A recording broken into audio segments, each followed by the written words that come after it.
Fia. Someone told me it Fia. was Fia. Yeah. Fia? So Fia. when I first was introduced to it, I was told it was Fia, but then the guy on stage seemed to be just saying Fie. So I'm from the north of England, and Fia is how you would say fear, because we don't pronounce Sure. consonants properly.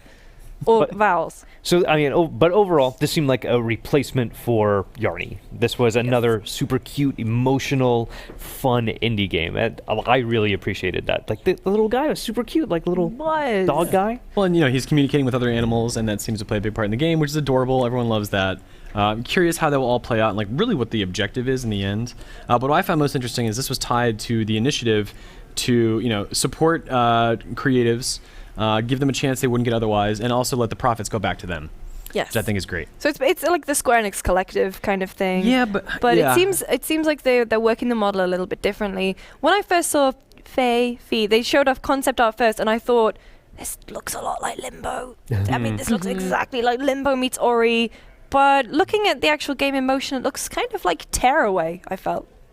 And it uses sound in a very, what seems like a unique way. We didn't get to play it hands-on, but anything that uses music and sound to create these kind of emotional scapes, like I always think that's really exciting. It's Yeah. very unique. I mean, you can look at it now. It has a really kind of a very, It's like a fox. yeah, it's like a little fennec fox thing, kind of Pokemon. This is the bit where I thought it looked a lot like Tearaway, just in the way that the character moved. It's a very angular kind of Yeah. world. But I'm definitely excited to see more. I'm also excited to see now that EA are putting more money behind these smaller studios, giving chances to games that maybe wouldn't get picked up by anywhere else. So I'm excited to see that. But in terms of AAAs, I mean, we got like the AAA Quake champions. The Big Daddy is back. Did anyone see that coming? we. Kind of. I felt like I heard people at least like pretending like they knew it was coming. Yeah. Oh yeah, I knew about it. Oh yeah, Like, totally knew about it. yeah. Have you heard of QuakeCon? Yeah. Well, there was Wait. like all those resumes like earlier this year. I guess there was like a mass hire at it, or they posted something that sort of inferred that they were working on Quake.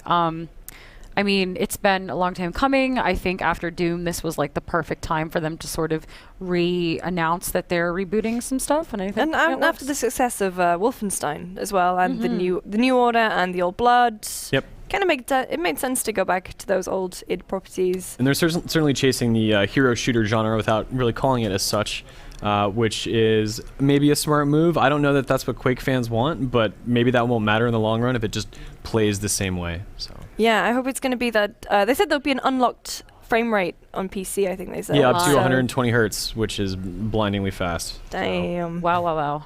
But I mean, obviously, no gameplay, just the old CGI trailer. But we're going to hear more about it at QuakeCon. Another Bethesda reveal then. Prey. It's not Prey 2. It's Right. Prey. Try again. It's Arcane's reimagining. What did we think of the reveal?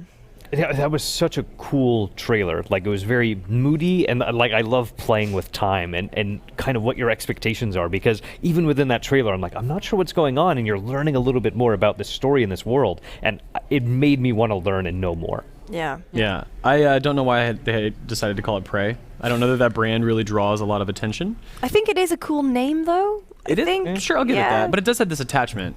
Yeah. But aside from that, the trailer was really interesting. It showed some stuff that the character himself seems to be the focal point. It's not mechanics. It's not something else. It's a guy who's really struggling through something, and he's not really sure what's going on. And so that kind of makes me interested because, well, I'm curious now. I want to know what's going on. So it'd be great to go on that journey with him. But rather than just taking a name for a game that doesn't necessarily fit exactly, I think they could have taken another beloved franchise. They could have called it Battletoads.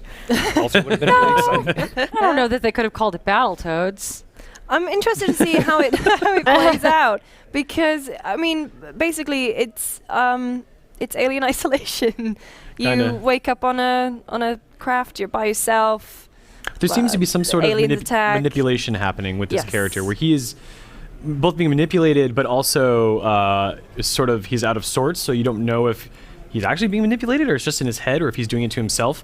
He greets himself in the mirror here. Yeah, that was one of those Twilight Zone type Yeah. twists. At the It's end very that I Black quite Mirror, enjoyed. I think. It sort of Yes. reminded me of that surreal kind of weirdness. Yeah, but Microsoft stage, we had. I mean, this was probably no surprise. They needed a Forza this year. Forza Horizon 3, go to Australia. Who saw that coming? Not me.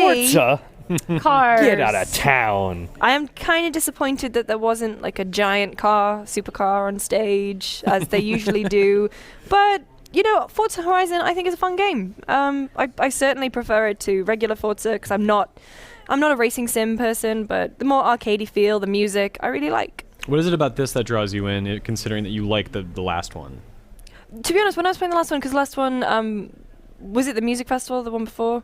When it's just the way that the music blends in really well. I mean, obviously Okay. the story bits are a bit with the little videos of people playing, but it's more fun. It's arcade, and the way that the drivatar, as awful as that word is, works. It's really fun to be able to see your friends playing alongside you and beating them, and it's like the classic.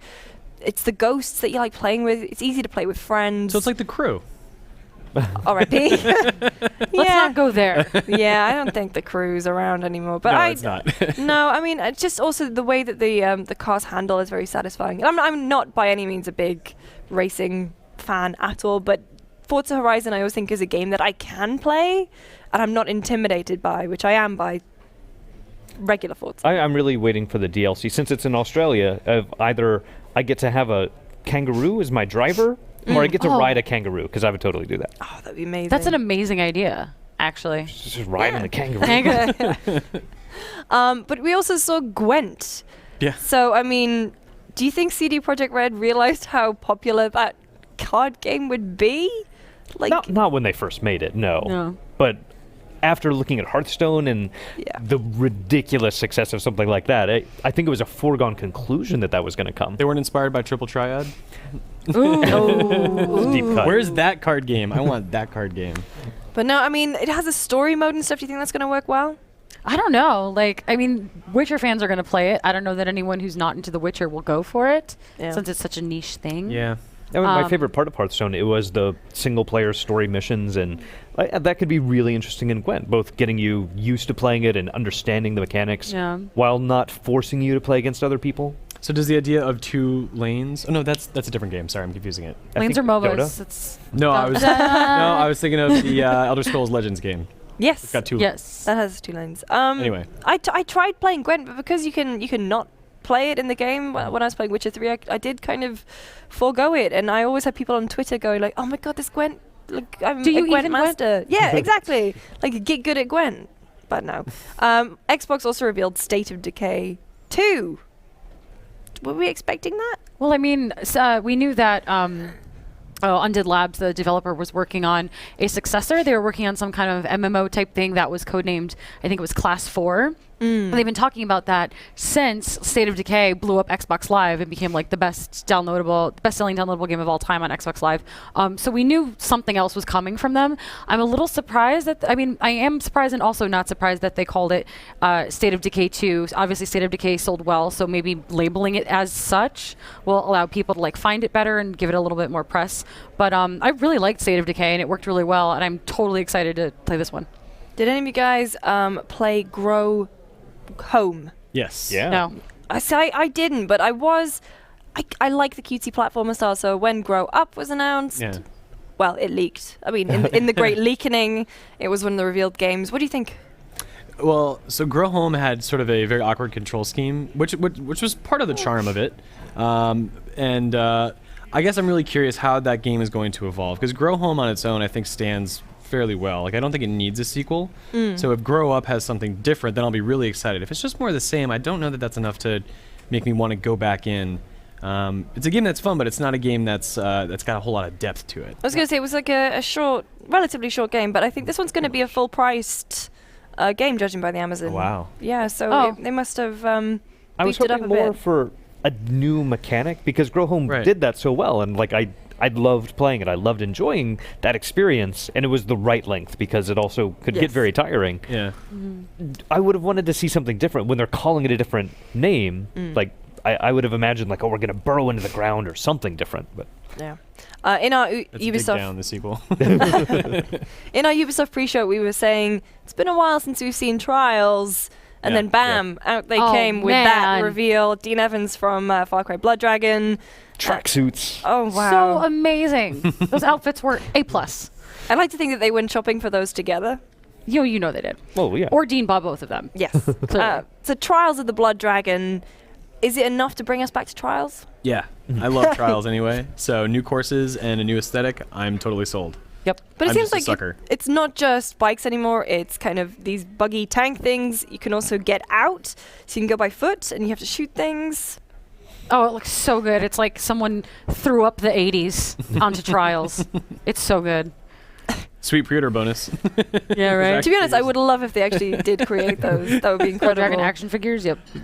And Ubisoft's other big unannounced project was, I did not see this coming, Steep. I don't think anybody saw it coming because it's what like an MMO extreme sports game. Like Yeah. but it's cool. Like I think it's a weird idea. When somebody said it to me, I was like, oh, that's dumb. But then you watch people play it, and it's kind of funny, and it seems like it would be easy to jump into. And I'm actually more excited hearing, especially our other editors who got to try it out. Yeah, they made it sound like a whole lot of fun. They sort of, talked about emergent co-op stuff similar to, what was the example Mike used? I don't know, but yeah, it does sound really that. fun. Yeah, that. I think you compared it to GTA Online. Oh. Oh yeah, The- just kind of like the crazy, Wow. all that people. Yeah. And watching people bite it and die because they would not survive this. Also You in some miss. kind of like photo mode to sort of manipulate the bodies as they're crumbling to the ground. Oh my God. Yeah.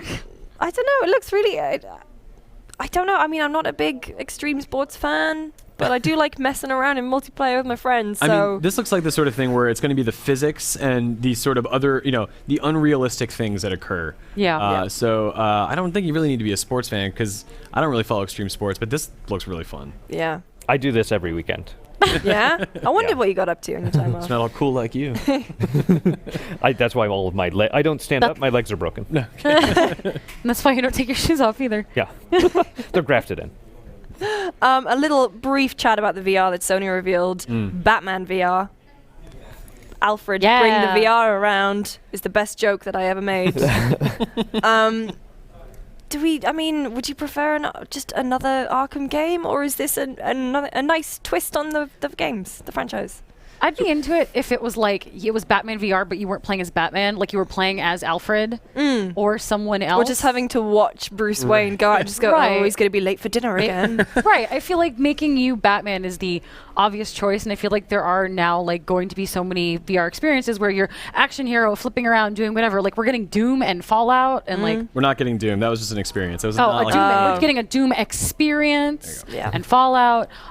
So I would totally play like a Alfred simulator in VR. Resident Evil 7 is the only VR thing that was shown at the show that matters at all. Yeah, that's true. Well, guys, thank you so much for joining me. Of course, if you want more news, impressions, developer interviews from this year's E3, make sure you keep your eyes peeled to GameSpot.